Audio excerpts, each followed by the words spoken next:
जे समस्ते ध्यान द्वारा केमिति से कालिया शांतर शक्ति को निज भितरे धारण करिकी जीवन को आनंदमय करें यही रास्ताटा ध्यान माध्यम जनवाई आज ये प्रोग्राम करिचु। नमस्कार, मु अंजुबाला महांती।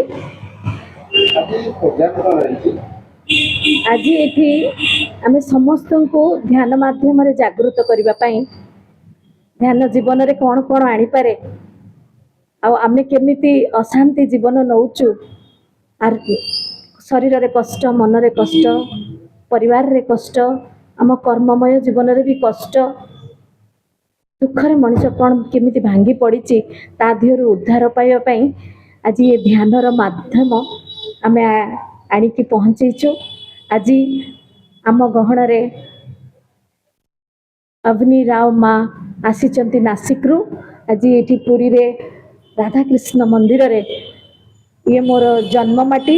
आज मु चाहिए जे ये एकाठी करवा लोकों को एकाठी करके ध्यान ध्यान कौन ध्यान केमती जीवन रे आरोग्य आनी पारे। मुंड बिंधा तो कैंसर पर्यंत कौन सी रोग रहे जीवन रे सुख ही सुख।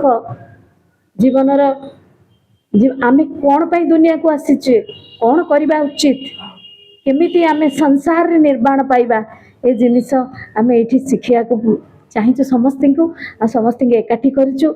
आज ये एकाठी कला परे आमर ध्यान महायज्ञ नवेम्बर 15 रे टाउन हॉल पुरी रे हम 3 दिन 15, 16, 17 से समस्त एकाठी करी आम से पहुँचे पारू।